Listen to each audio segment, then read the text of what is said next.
आइए हम परमेश्वर के वचन की ओर चलेंगे और मैं दरख्वास्त करूंगा कि हमारे बीच में पढ़ दिया जाए मत्ती सुसमाचार 16 अध्याय और 16 से 20 वचन। शमौन पतरस ने उत्तर दिया, तू जीवते परमेश्वर का पुत्र मसीह है। यीशु ने उसको उत्तर दिया, हे शमौन योना के पुत्र, तू धन्य है क्योंकि मांस और लहू ने नहीं, परंतु मेरे पिता ने जो स्वर्ग में है ये बात तुझ पर प्रकट की है। और मैं भी तुझसे कहता हूँ कि तू पतरस है, और मैं इस पत्थर पर अपनी कलीसिया बनाऊंगा और अधोलोक के फाटक उस पर प्रबल ना होंगे। मैं तुझे स्वर्ग के राज्य की कुंजियां दूंगा, और जो कुछ पृथ्वी पर बांधेगा वह स्वर्ग में बंधेगा, और जो कुछ तू पृथ्वी पर खोलेगा वह स्वर्ग में खुलेगा। तब उसने चेलों को सिताया कि किसी से ना कहना कि मैं मसीह हूँ। प्रभु इस वचन पर आशीष दें।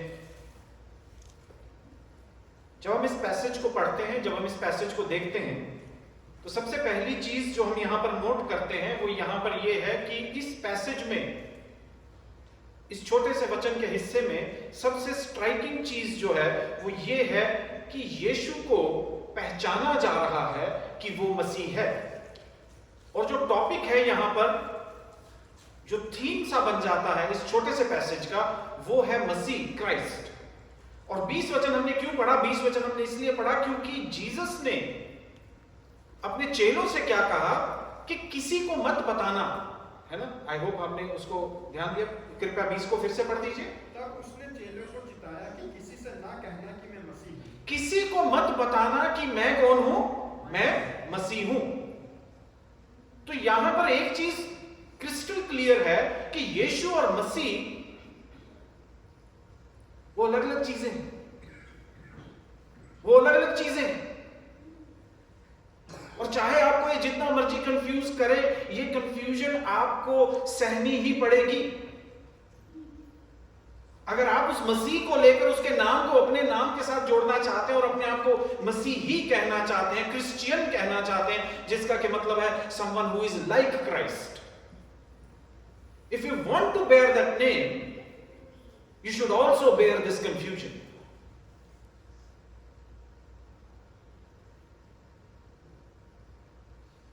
क्योंकि वो क्या कह रहा है यहां पर, वो आकर क्या कह रहा है कि किसी को बताना नहीं कि मैं मसीह हूं। अब इसका मतलब क्या है? एंड अगर आज तक आपको किसी ने इस बारे में कंफ्यूज नहीं किया, that is not my fault, मेरी गलती नहीं है, लेकिन ये कंफ्यूजन आनी चाहिए। यहां खुशी किस बात की आ रही है? खुशी इस बात की आ रही है कि पतरस पहला व्यक्ति है जो उसको आइडेंटिफाई कर रहा है कि तू मसीह है। और हम उसके बैकग्राउंड में जाने की जरूरत नहीं, क्योंकि मैं आशा करता हूं कि हम सबको मालूम है कि वहां पर कैसरिया फिलिपी में सबसे पहले यीशु मसीह चले जाते हैं। ये जो स्थान है, ये जो जगह है, ये इंपॉर्टेंट है क्योंकि ये जगह जो है ये गलील का इलाका नहीं है, गलील के इलाके से बाहर आ चुके हैं। यीशु मसीह का होम ग्राउंड नहीं है, सो टू स्पीक। वो अपने चेलों को लेकर थोड़ा बाहर निकल गए हैं, कैसरिया फिलिपी में चले गए हैं। Kesariya, you don't need to use your imagination a whole lot. Kesariya कहां से आता है? कैसरिया कैसर से आता है। और कैसर कौन है? कैसर रोम का राजा है।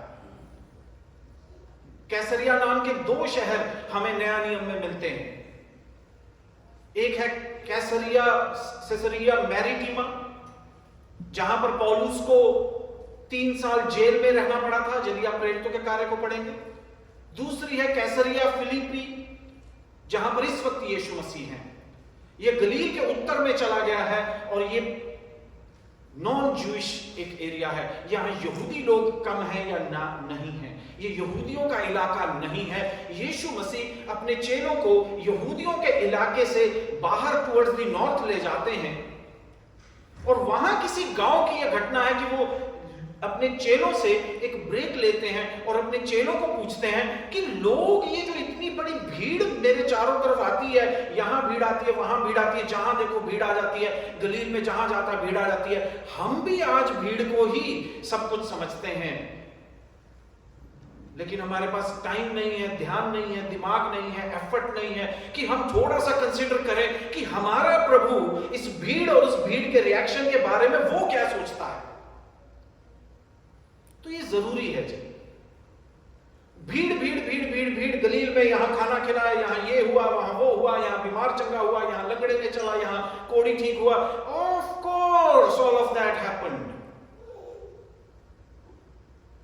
But Jesus took a break from all of that. Yeshu Masih ने उस सारी घटनाओं से एक ब्रेक लिया, एक अवकाश लिया। वो उत्तर की तरफ चला गया, उस इलाके से थोड़ा बाहर को निकला, और फिर अपने चेलों से कहता है, ये जो इतनी भीड़ आती है, ये जो सारे लोग आते हैं, ये कहते क्या है मेरे बारे में, ये क्या सोचते हैं मेरे बारे में। तो वहां पर हम उसको पीछे पढ़ते हैं, तो उसके चेले उसको क्या जवाब देते हैं कि जी कोई कहता है जॉन द बैप्टिस्ट हो आप, कोई कहता है आप एलिया हो, एलिया ने बड़े मिरेकल किए थे, तू भी मिरेकल करता है। आज भी हम एलिया एलिया एलिया है ना, हर मीटिंग में एलिया है। पास्टरों के बारे में कहा जाता हो ये तो एलिया आ गए, तो एलिया इज द, तो कहते, कुछ लोग कहते हैं कि आप एलिया हैं, कुछ लोग कहते हैं आप यिर्मयाह हैं, या और कोई नबी है जो आ गया, क्योंकि तू नबियों जैसे तो काम कर रहा है जो हमने किताबों में पढ़ा।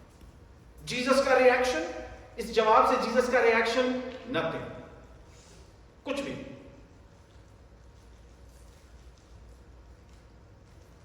अब वो उनसे पूछता है, ये जो मेरे पास आते हैं, इतनी भीड़ में आते हैं और इतना फंड लेके आते हैं, इतना चंदा आ जाता है, इतना ये आ जाता है, इतना वो आ जाता है।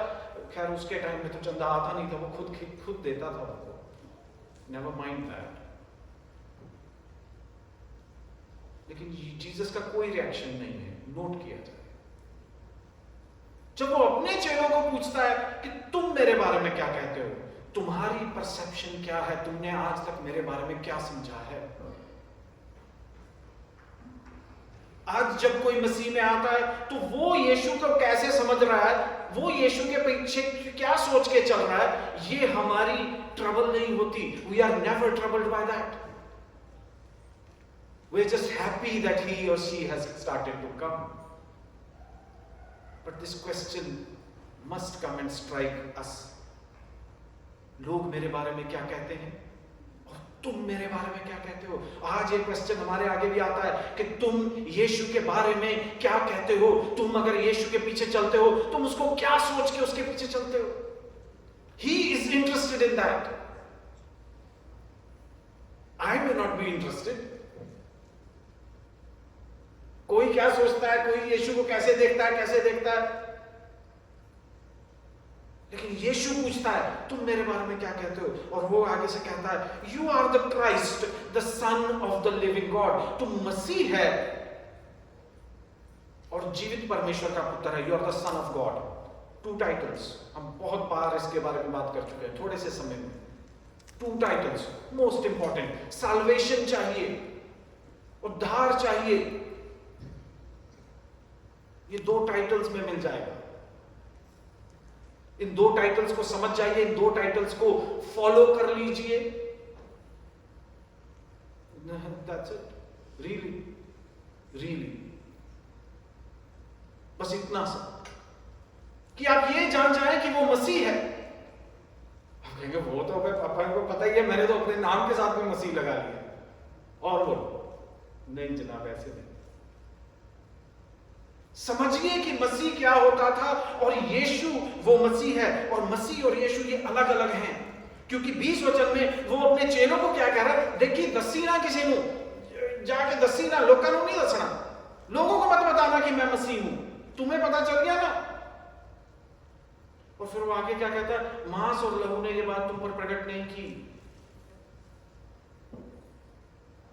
आज मैं आके आपसे कहूं कि क्या यीशु मसीह, आप कहेंगे हाँ जी, कैसे पता? ओ हमारे तो पुरखों ने मसीह को ग्रहण किया हुआ है। आपके पुरखों को मसीह कैसे दिखा, कैसे उन्होंने ग्रहण किया, वो मांस और लहू, वो बात वो आपके ऊपर लागू नहीं हो रही है। मांस और लहू आपको क्राइस्ट की रियलिटी प्रकट नहीं कर सकते। जीसस खुद कह अरे मांस और लहू ने प्रकट नहीं की, किसी थियोलॉजिकल असेसमेंट ने ये चीज किसी पर प्रकट नहीं की, किसी की एजुकेशन ने उसके ऊपर ये चीज प्रकट नहीं की, उसके फैमिली बैकग्राउंड ने उसके ऊपर ये चीज प्रकट नहीं की, लेकिन ये चीज इंडिविजुअली पर्सनली एक्सपीरियंस के साथ, उस क्राइस्ट के साथ मिले उस तजर्बे से हर व्यक्ति को खुद ये अनुभव करना है कि तू कौन है, तू मसीह है। और प्रभु कहता है मांस और लहू ये चीज प्रकट नहीं कर सकते, लेकिन ये डायरेक्ट मेरे पिता से ये चीज प्रकट होगी कि मैं कौन हूं।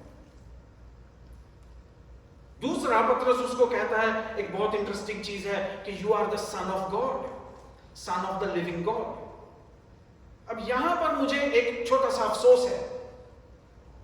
अफसोस इस बात का है कि एक बहुत प्रसिद्ध प्रचारक हैं, या इंटरनेट पर तो अभी भी हैं,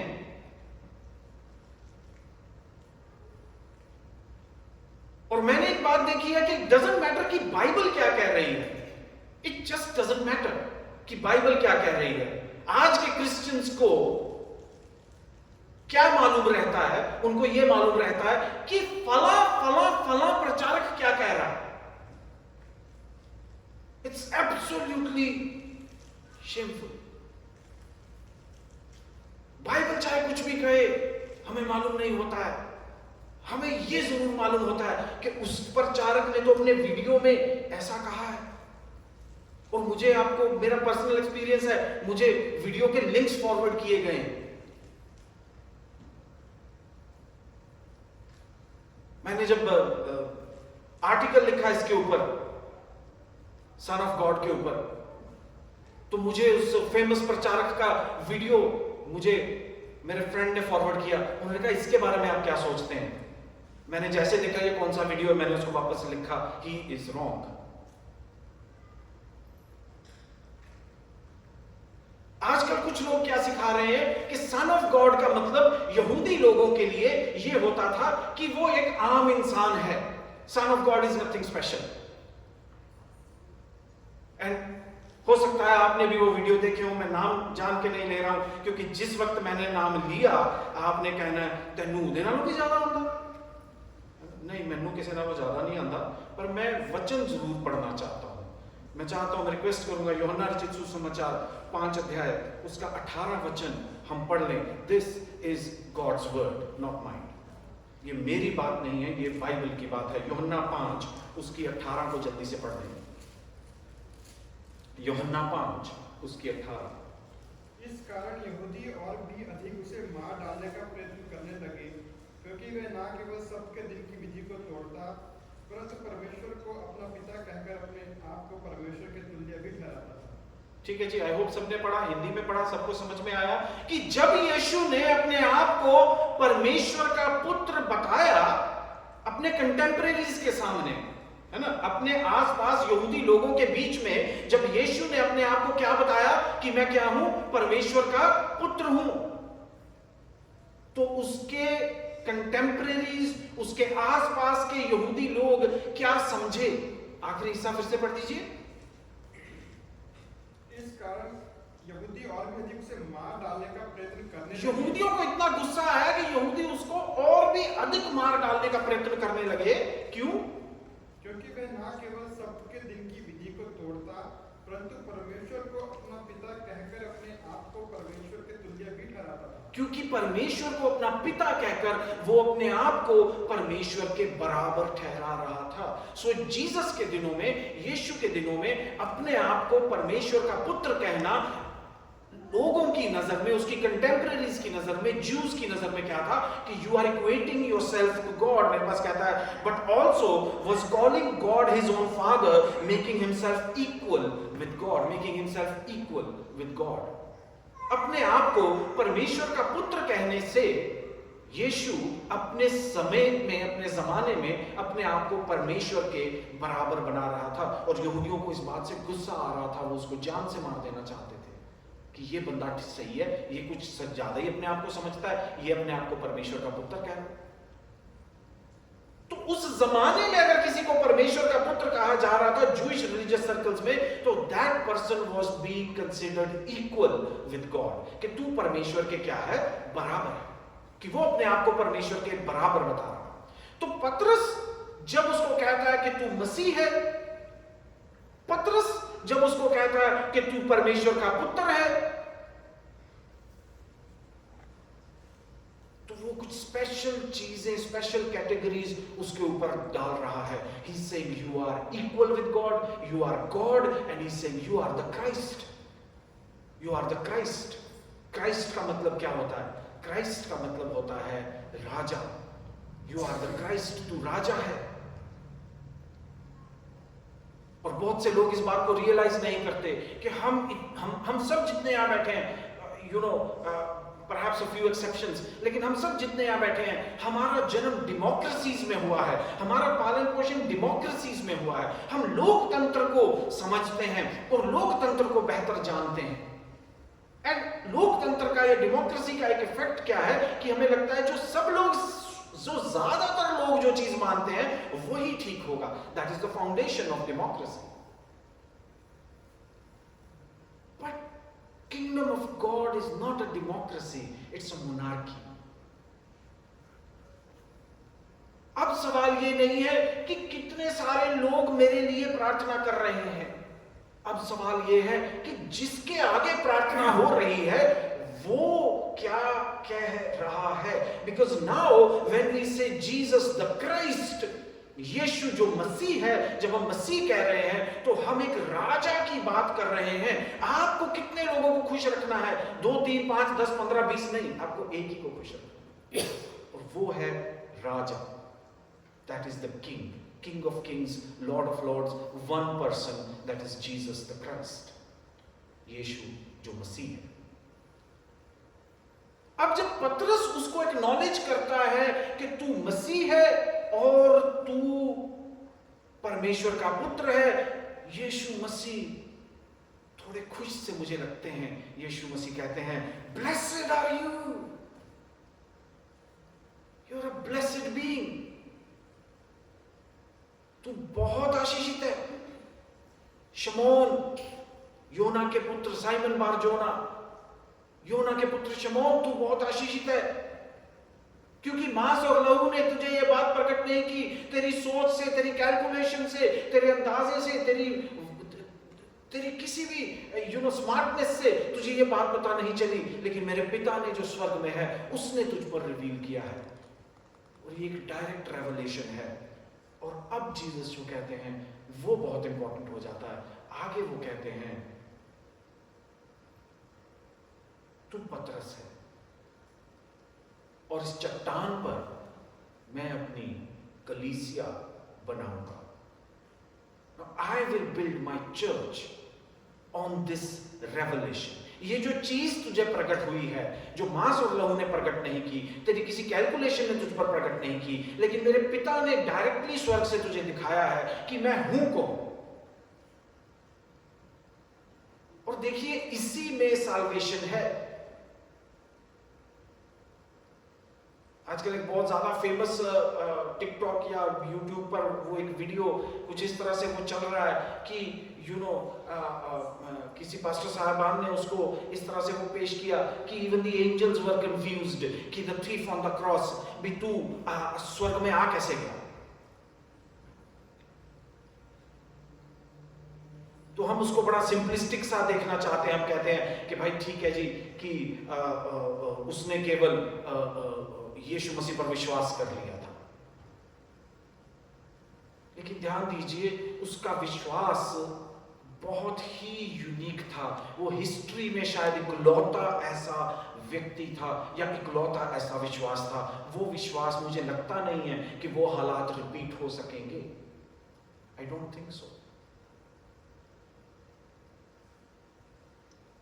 थीफ ऑन द क्रॉस ने उसको क्या बोला था? थीफ ऑन द क्रॉस ने उसको बोला था, हे यीशु जी, जब तू अपने राज्य में आए तो मुझे क्या कर लेना, याद रखना। अब ये जो यीशु सलीब पर लटका हुआ है, ये क्यों सलीब पर लटका हुआ है? क्योंकि इसके राजा होने का इस पर दोष लगा है। दोष पट्टी क्या है? This is Jesus the king of the juice. कांटों का मुकुट क्यों है? मजाक उड़ा रहे हैं उसका, और कुछ नहीं है। कि ये राजा है तो इसका क्राउन कहाँ है? अच्छा ये लो, मैं देता हूं इसको crown, fitting crown for this king. जब हर कोई उसके राजा होने का मजाक उड़ा रहा है और वो भी उसी सलीब पर लटका हुआ है जिस पर ये लटका हुआ है, आप मुझे बताइए उसको हीलिंग मिल सकती है क्या? उसको कोई आशीष मिली है क्या?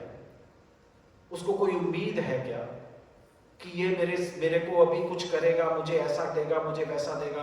उसको कुछ एक्सपेक्टेड नहीं है। He expects nothing from this Christ. लेकिन वो उसको फिर भी क्राइस्ट मान लेता है, उसको सलीब पर क्राइस्ट मान लेता है। तीन लोग जिनका फेथ मुझे बहुत इंप्रेस करता है, तीन लोग जिनका फेथ मुझे बहुत बहुत यूनिक लगता है। The thief on the cross, Arimathea का यूसुफ और Nicodemus. The thief on the cross, क्रूस का ये चोर, अरमतिया का यूसुफ और निकोदेमुस। क्योंकि ये तीन लोग उस वक्त यीशु के लिए सामने आ गए, उस वक्त इन्होंने अपना फेथ दिखा दिया जब वो मर रहा था या वो मर चुका था। तुम्हें ये राजा चाहिए, और वो कहते ये तेरा राजा तो मर गया। उनकी सारी आशाएं जीरो हो गई, है ना। आज हम जरूर कह सकते हैं नहीं जी तीसरे दिन जी उठा, लेकिन उनको तो नहीं पता था ना कि तीसरे दिन जी उठेगा। उनके लिए उनका राजा जो है वो मर रहा है और ये फिर भी उसको अपना राजा मान रहे हैं। अरमतिया का यूसुफ जाता है और कहता है मुझे इसकी लाश दे दो, I want to give him a proper burial one fitting a king. Nicodemus वहां आ जाता है कि मैं भी इसी का चेला हूं, और इस चोर के तो क्या कहने, ये उसको राजा मान लेता है और कहता है मुझे नहीं पता कि तेरा राज्य कब आएगा, लेकिन कभी तो आएगा। जब भी आए मुझे भी याद रख लेना, क्योंकि मैं जान गया हूं कि तू एक राजा है, तू ही वो मसीह है। अब जब पतरस उसको एक्नॉलेज करता है कि तू मसीह है, तो जीसस उसको आगे से कहते हैं मैं इस कन्फेशन पर, मैं इस रेवलेशन पर, मैं इस विचार पर कि मैं मसीह हूं, जिसको ये पता चल जाएगा कि मैं मसीह हूं, या दूसरे शब्दों में जो मुझे अपना पर्सनल इंडिविजुअल राजा बना लेगा, he who will serve me as one serves a king, not as a religious leader, not as a prophet, नबी के रूप में नहीं, एक धार्मिक अगुए के रूप में नहीं, एक किसी और तरीके से नहीं, लेकिन उसको एक राजा मानकर कि तू मेरे जीवन का राजा है। जो उसको अपना राजा मानेगा, जो उसको परमेश्वर का पुत्र मानेगा, उसको वो कहता है कि मैं इस चट्टान पर मैं अपनी कलीसिया बनाऊंगा, अब मैं अपनी चर्च बनाऊंगा। तो यहां पर यह विचार शुरू हो जाता है कि चर्च क्या है, कलीसिया क्या है। अब थोड़ा तोड़ मरोड़ हो लेने देते हैं। रेडी और नॉट?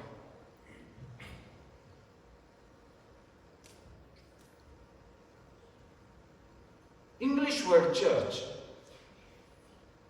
ग्रीक वर्ड एक्लीसिया के नजदीक नहीं है, पॉपुलर हो चुका है। हम सब चर्च को चर्च ही नाम से बुलाते हैं, लेकिन ये बाइबल का शब्द नहीं है। बाइबल में शब्द है एक्लीसिया। आपका हिंदी शब्द कलीसिया उसके साथ जुड़ा हुआ है, लेकिन अंग्रेजी का शब्द जो चर्च है उसमें कुछ डिस्प्यूट है कि ये लैटिन से आया है या ग्रीक से आया है। लेकिन अगर ये ग्रीक से आया है तो ये ग्रीक वर्ड क्यूरिकॉन से लिया गया है,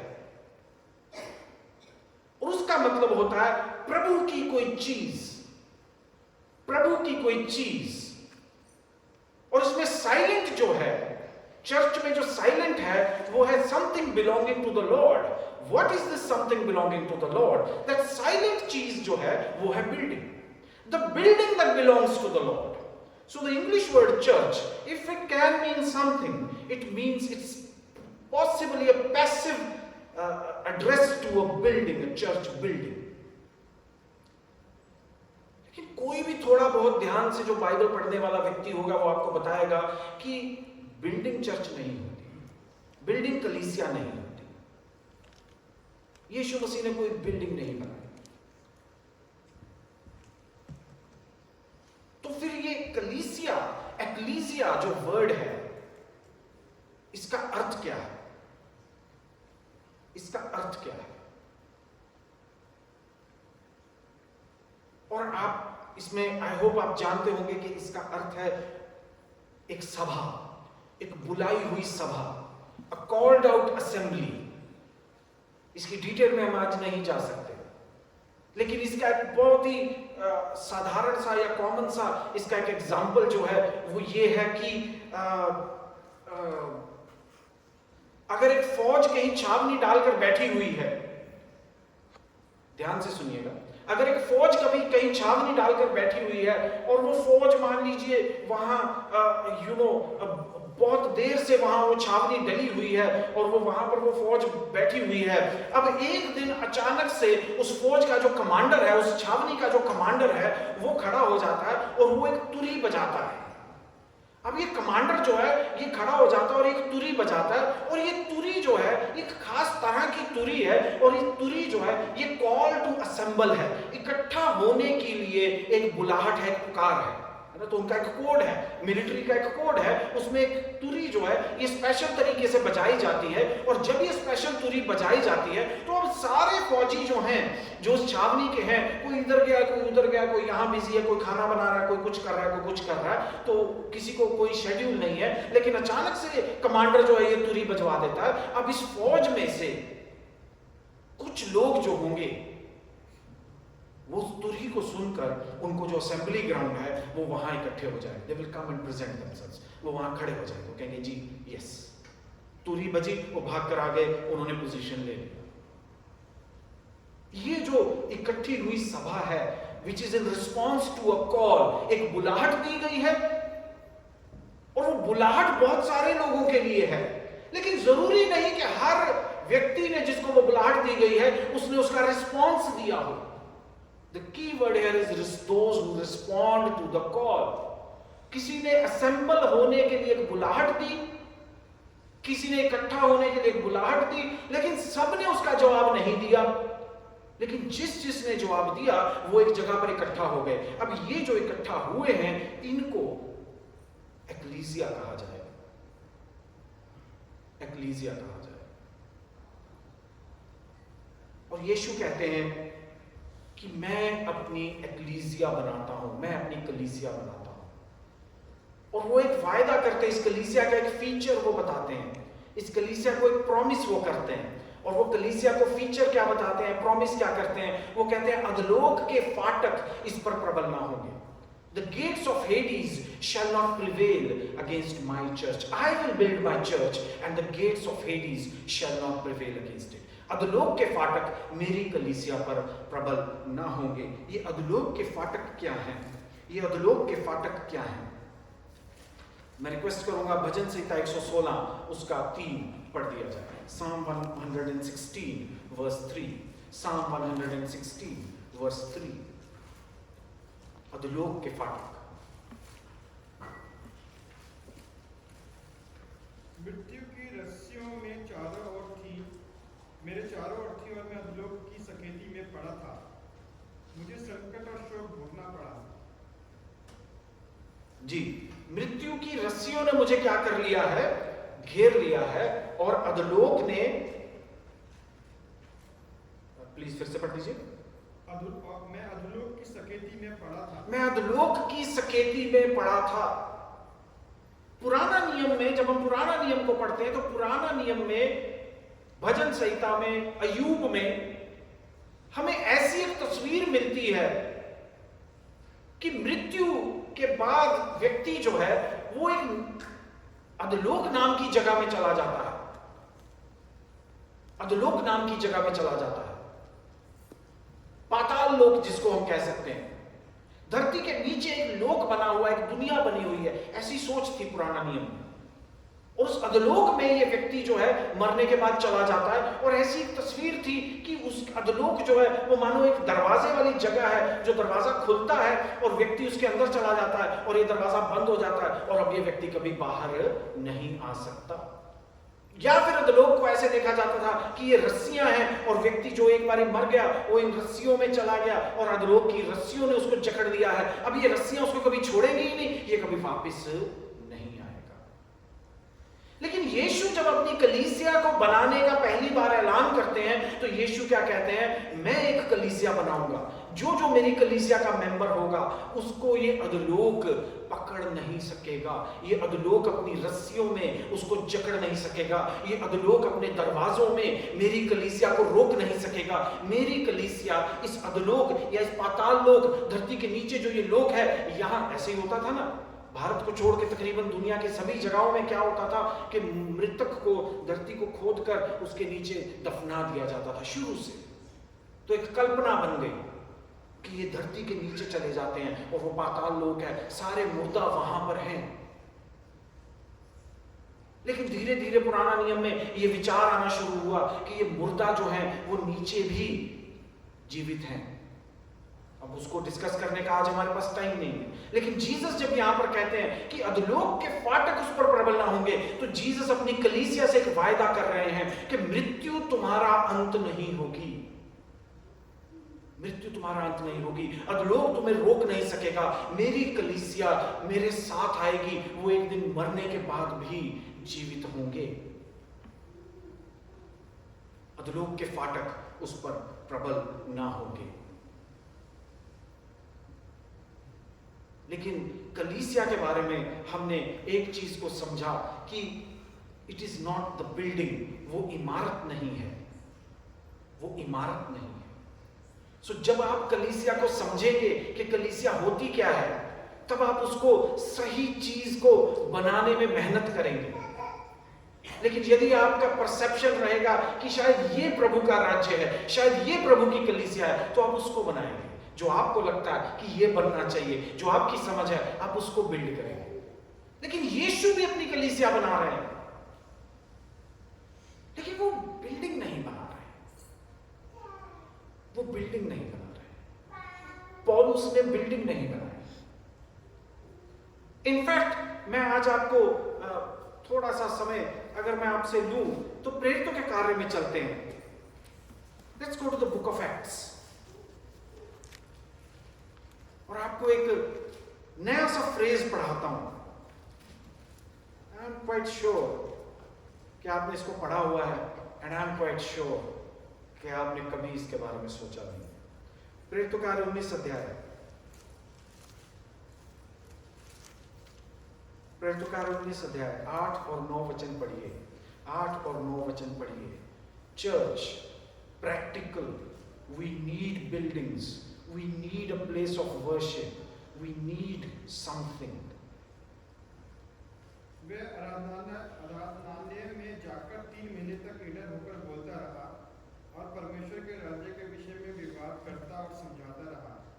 परंतु जब कुछ लोगों ने कठोर होकर उसकी नहीं मानी, वरन लोगों के सामने इस बात को बुरा कहने लगे, तो उसको उनको छोड़ दिया और चेलों को अलग कर लिया और प्रतिदिन तुरन्नुस की पाठशाला में वाद विवाद किया करता था।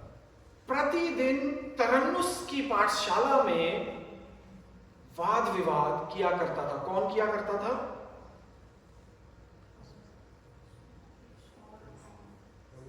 पौलुस। इफिसुस नगर में जब पौलुस जाते हैं तो वो वहां यहूदियों ने अपना एक घर बनाया हुआ है, सिनेगॉग बनाया हुआ है। पौलुस भी यहूदी है, पौलुस उनके बीच में जाता है, पौलुस उनको प्रचार करता है, ठीक है।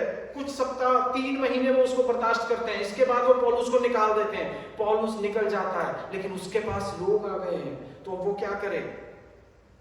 वो क्या करता है? जैसे हम यहाँ इस जगह में इकट्ठा हो रहे हैं, पौलुस तरन्नुस की पाठशाला में इकट्ठा होता है, वहां पौलुस इकट्ठा होना शुरू हो जाता है और वहां 3 साल तक, 2 साल तक ऐसा चलता रहा। 10 वचन पढ़ेंगे तो 2 साल तक ऐसा चलता रहा। और वो कहता है, सभी ने 10 वचन भी पढ़ दीजिए, कितना इफेक्टिव था तरन्नुस की पाठशाला का अनुभव जी। 2 वर्ष तक यही होता रहा, यहाँ तक कि आसिया के रहने वाले, क्या यहूदी क्या यूनानी, सब ने प्रभु का वचन सुन लिया। 3 महीने वो सिनेगॉग में रहा, सिनेगॉग से निकाल दिया, यहूदियों ने अपनी सभा में से उसको निकाल दिया, अपनी बिल्डिंग में से निकाल दिया। वो तरन्नुस नाम के एक भाई साहब, उनकी पाठशाला में जाकर उसने क्लास अपना प्रचार जारी रखा। ध्यान दीजिए, बिल्डिंग नहीं बनाया। लेकिन 2 वर्ष तक वो वो तरन्नुस नाम के इस व्यक्ति की पाठशाला में वो क्लासेस लेता रहा और इतना इफेक्टिव हुआ, इतना इफेक्टिव हुआ, इतना इफेक्टिव हुआ कि वो कहता है पूरे आसिया में, पूरे प्रोविंस में क्या यहूदी क्या यूनानी सबने परमेश्वर का वचन सुन लिया, सब तक पहुंचा दिया उसने वचन। बिल्डिंग बनाई, किसी की बिल्डिंग यूज करो, तरन्नुस की पाठशाला। ये तरन्नुस कौन है किसी को नहीं पता। वो कहते हैं कोई फिलोसोफर रहा होगा, यूनानी फिलोसोफर रहा होगा, उसकी पाठशाला रही होगी, वो अपने डिसाइपल्स को यहां सिखाता होगा। और पौलुस ने 2 साल तक उसकी इस पाठशाला को किराए पर लिया। लेकिन पौलुस को किराए पर उसने दिया क्यों? क्या वो खुद अपनी पाठशाला नहीं चलाता था? तो उसके बारे में हमें विद्वान क्या बताते हैं? उसके बारे में हमें विद्वान बताते हैं कि पुराने जमाने में बिजली नहीं होती थी, पंखे नहीं होते थे, लाइट नहीं होती थी। तो जब फिलोसोफर होते थे वो अपनी पाठशाला चलाते थे तो वो सुबह सुबह चलाते थे, सुबह 6 से 9, गर्मी पड़ने से पहले। फर्स्ट लाइट पर क्लासेस शुरू हो जाती थी, दिन चढ़ते चढ़ते वो क्लासेस बंद कर देते थे। दोपहर का टाइम फ्री रहती थी पाठशाला, और फिर शाम को 4-1 बजे जब फिर दिन ढलने लगता था और जब तक लाइट रहती थी फिर पाठशालाएं चलती थी, फिर फिलोसोफर्स अपनी क्लासेस लेते थे। तो तरन्नुस अपनी पाठशाला को सुबह के समय और शाम के समय इस्तेमाल करता होगा, लेकिन पौलुस इस पाठशाला को दिन के गर्मी के समय में इस्तेमाल करता होगा। और पौलुस भी गर्मी झेल रहा है, उसका वचन सुनने वाले भी गर्मी झेल रहे हैं। They are not being comfortable for 2 years and is effective। वो कहता है सबने वचन सुन लिया। तो अगर बिल्डिंग जरूरी नहीं है तो कलीसिया है क्या? समाप्ति की तरफ जाएंगे। पहला तीमुथियुस 3 अध्याय उसका 15 वचन पढ़ लीजिए। 1 Timothy chapter 3 verse 15। 15 पहला तीमुथियुस 3:15 कि यदि मेरे आने से देर हो तो तू जान ले कि परमेश्वर के घराने में जो जीवते परमेश्वर की कलीसिया है और जो सत्य का खंभा और नींव है, कैसा बर्ताव करना चाहिए। पौलुस तीमुथियुस को चिट्ठी लिख रहे हैं और कह रहे हैं मैं जल्दी तेरे पास आना चाहता हूं, लेकिन मैं ये चिट्ठी क्यों लिख रहा हूं? चिट्ठी इसलिए लिख रहा हूं क्योंकि अगर मेरे आने में टाइम लग जाए तो तुझे हे तीमुथियुस पता होना चाहिए कि क्या पता होना चाहिए? परमेश्वर के घराने में व्यवहार कैसे करना है। How should you behave in the house hold of God. ऐसे लिखा जी आपके पास, परमेश्वर के घराने में, या फिर दूसरे शब्दों में परमेश्वर के परिवार में। परमेश्वर के परिवार में how should you behave, how one ought to conduct himself in the household of God, which is the church of the living God, the pillar and support of truth। परमेश्वर के घराने में आपको बिहेव कैसे करना है, वो कहता है मैं वो बताने के लिए आपको ये चिट्ठी लिख रहा हूं। और ये परमेश्वर का घराना वो क्या है? वो कहता है ये जो परमेश्वर की कलीसिया है वो परमेश्वर का घराना है। घराने से मतलब है परिवार है। So the model for church is actually the family। There is nothing to build, nothing but build the family।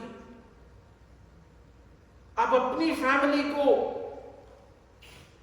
Church समझिए। That's not just mom, dad and kids। Happy Father's Day, good। Happy Mother's Day, very very good। Honor your father and mother, that's the word of God। I don't need a day to tell me that। Do you? Really? I'm sorry। Honor your father and mother। Before they invented Father's Day, before they thought of Mother's Day, the word of God was clear।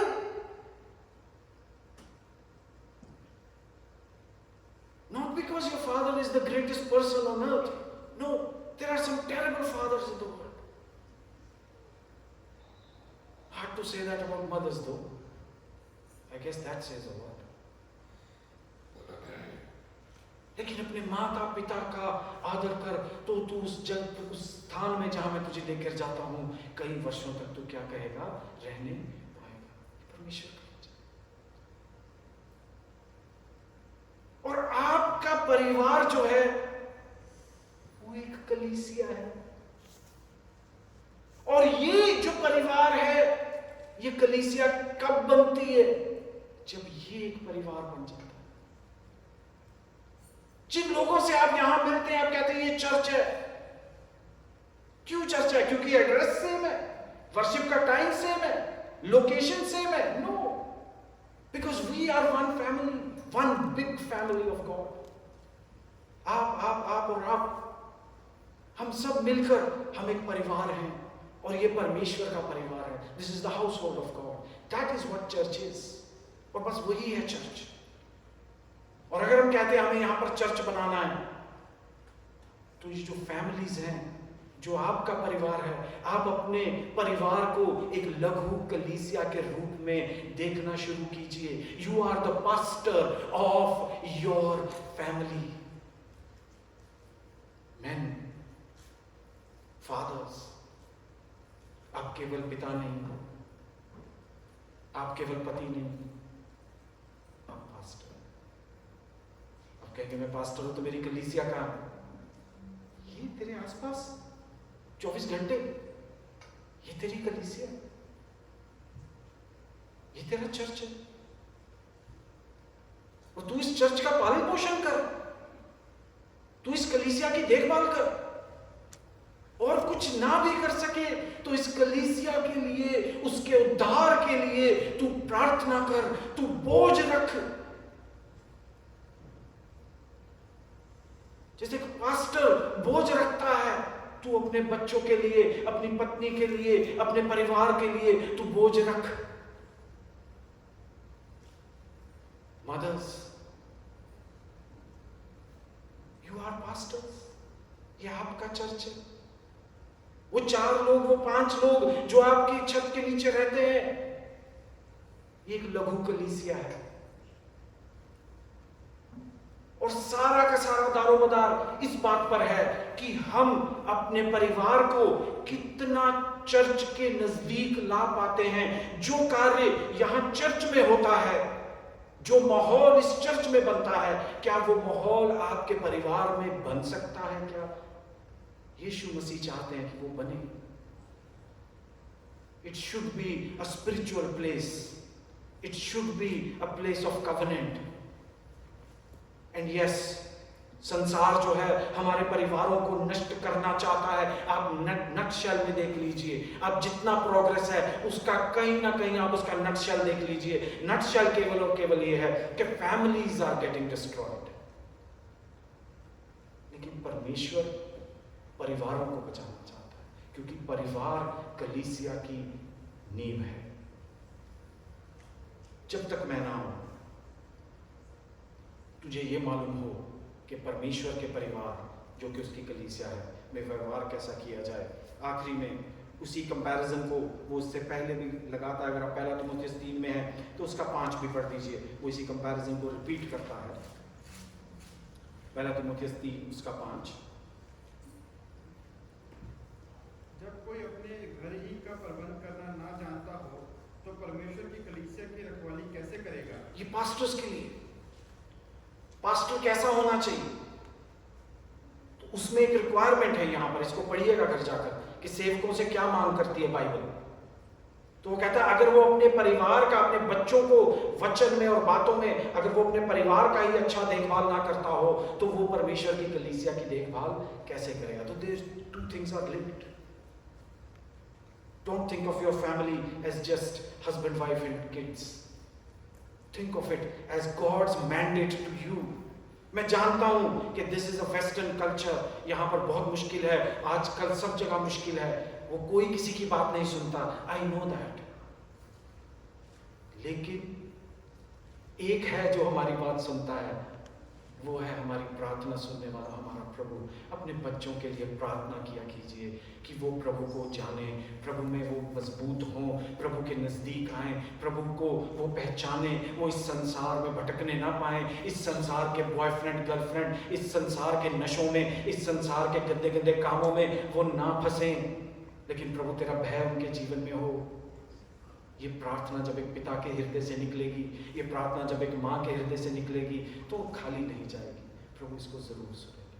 लेकिन हम अपने परिवार को, अपनी एक छोटी कलीसिया के रूप में समझें और इस कलीसिया को एक बड़े परिवार के रूप में समझें। प्रभु आप सबको आशीष दें। आइए हम प्रार्थना करें। पिता तेरा धन्यवाद करते खुदावन, क्योंकि तेरा वचन जिंदा है प्रभु, और वो हम सब के हृदयों से बातचीत करता।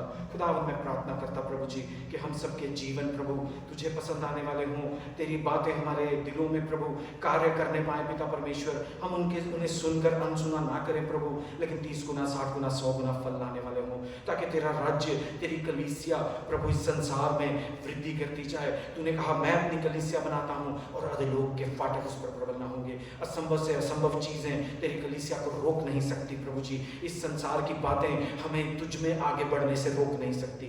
आप अपनी कलीसिया को बल बख्शें, आप अपनी कलीसिया को प्रभु हिम्मत बख्शें प्रभु, कि हम माता होते हुए, पिता होते हुए, बच्चे होते हुए अपने अपने रोल्स को समझकर एक अपने परिवारों को तेरी कलीसिया के रूप में इज्जत दें, तेरी कलीसिया के रूप में हम उसकी सेवा करें पिता। तू हम सबको हिम्मत बख्श, बल बख्श, बुद्धि बख्श। तेरा धन्यवाद करते यीशु के पवित्र नाम से मांगते हैं, आमीन। अब हमारे प्रभु यीशु का अनुग्रह, पिता परमेश्वर का प्रेम और पवित्र आत्मा की सहभागिता हम सब के साथ अब से लेकर हमेशा तक होती रहे।